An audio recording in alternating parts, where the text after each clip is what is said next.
آپ نے ابھی ذکر کیا کہ چیزوں کو اس کے محل میں رکھ کے زبان و بیان کے قاعدے اور اس کی روح سے دیکھیں. سوال اگلا میرا آپ سے اسی سے متعلق ہے.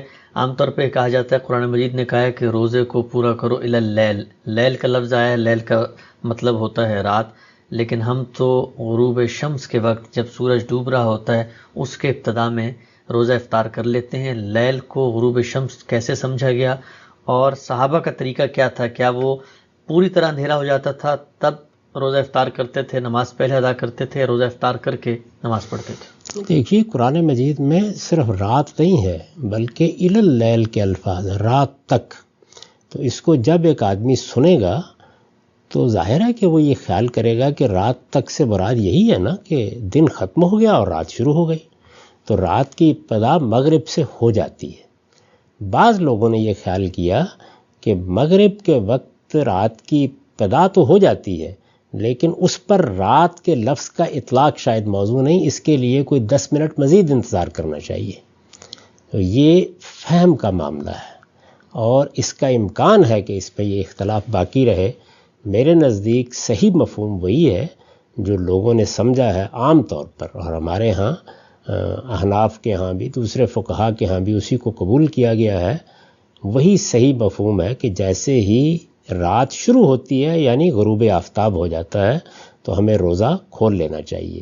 لیکن میں دوسری رائے کے معاملے میں کسی شدت کا قائل نہیں ہوں، کیونکہ زبان بیان کے اسالیب کے لحاظ سے ایک احتیاط کا مسلک وہ بھی ہو سکتا ہے، اس سے کوئی فرق واقع نہیں ہوتا.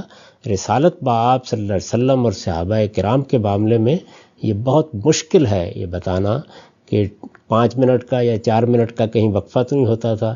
ظاہر ہے کہ اس میں بہت سی تعبیریں استعمال ہوئی ہیں. میں اگر یہ کہوں گا کہ غروب آفتاب کا ذکر ہے تو کوئی آدمی یہ کہے گا کہ غروب آفتاب سے مراد یہی ہے کہ اچھی طرح جب غروب آفتاب ہو گیا اور رات شروع ہو گئی. ایک دوسرا آدمی دوسری تعبیر کر دے گا. تو اس میں چونکہ قرآن مجید میں صریح لفظوں میں یہ بات آ گئی ہے کہ رات تک روزہ پورا کرو، تو اس میں جو لوگ یہ سمجھتے ہیں کہ رات تک کا مطلب یہ ہے کہ ذرا مغرب کے 10 منٹ بعد، ان کو خواہ ہدف متعین بنانے کی کوئی ضرورت نہیں ہے. ہم اپنے اپنے نقطہ نظر کو درست سمجھ کر اس پہ عمل کر سکتے ہیں. میں نے اپنا نقطہ نظر آپ کو بتا دیا، وہ یہی ہے کہ مغرب کے وقت سے رات شروع ہو جاتی ہے. یہ ہمارا عمومی عرف بھی ہے اور ہم جب بولتے ہیں تو ایسے ہی بولتے ہیں. میں اس کو ترجیح دیتا ہوں تاہم دوسروں کو ہدف متعین نہیں بناتا. ٹھیک. اچھا، ہم سے جو لوگ تنقید کرتے ہیں ان لوگوں پہ جو تاخیر سے کھولتے ہیں تو یہ کہتے ہیں کہ رسالت محمد صلی اللہ علیہ وسلم نے فرمایا ہے کہ روزہ افطار کرنے میں جلدی کرو، اور جب آپ وقت سے ہٹ جاتے ہیں تو پھر آپ کا جو روزہ ہے وہ مکروہ ہو جاتا ہے، تو آپ کو اسی وقت پہ کھولنا ہے جو ہمارے نزدیک طے ہے. یہ دیکھیے بات یہ ہے کہ یہ اپنی رائے کو بنیاد بنا کر دوسرے پہ تنقید کی جا رہی ہے. اس کے نزدیک روزے کا وقت ہی نہیں ہوا. تو یہ ایسے ہی ہے کہ جیسے کوئی آدمی یہ کہے کہ رسول اللہ نے فرمایا ہے کہ روزہ کھولنے میں جلدی کرو، تو ذرا مغرب سے 4 منٹ پہلے ہی کھول لینا چاہیے. تو جب مغرب کا وقت میرے نزدیک ہوتا ہے تو میرے لیے جلدی یہ ہے، اور جن کے نزدیک 10 منٹ بعد سے رات شروع ہوتی ہے اور وہ اس کا مطلب یہ لے رہے ہیں، ان کے نزدیک وہی روزے کا وقت ہے. تو اس وجہ سے اس طرح کے استدلالات اپنے مقدمے کو سامنے رکھ کے کبھی قائم نہیں کرنے چاہیے. میں نے عرض کر دیا ہے کہ قرآن مجید کے جو الفاظ ہیں ان الفاظ سے ایک شخص وہ مطلب بھی لے سکتا ہے.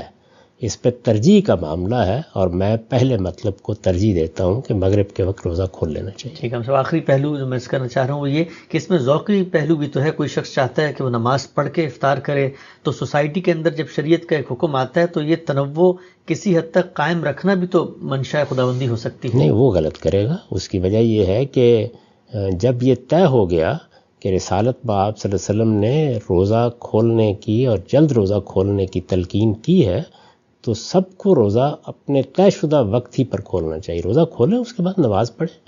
یعنی پانی کا ایک گھونٹ لینا یا ایک کھجور منہ میں لینے سے کیا فرق واقع ہو جائے گا، اور اس کا ذوق سے کیا تعلق ہے. جب وقت ہو گیا، جس کے نزدیک مغرب کے وقت ہو گیا اس کو اس وقت کھولنا چاہیے، جس کے نزدیک 10 منٹ بعد وقت ہوا اس کو اس وقت کھولنا چاہیے.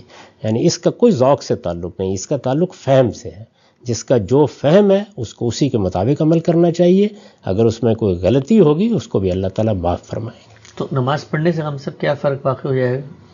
نہیں، نماز ضرور پڑھے لیکن روزہ کھول کے پڑھے نا. اگر کھولنے کے بعد روزہ کھولتا ہے پڑھنے کے بعد، اس سے کیا فرق کیا واقع ہے؟ وہ اس ہدایت کی خلاف ورزی ہوگی جو رسول اللہ نے کی. یعنی یہ اصل میں دین میں ایک وقت آ گیا. دیکھیے جس طرح سے جس وقت ہو گیا تو آپ کو روزہ بند کر دینا چاہیے. اسی طرح جب آپ کے نزدیک وقت ہو گیا ہے تو یہ اصل میں اللہ کی طرف سے اعلان ہے، پہلے امتثال امر کیجئے، اس کے بعد نماز پڑھیے.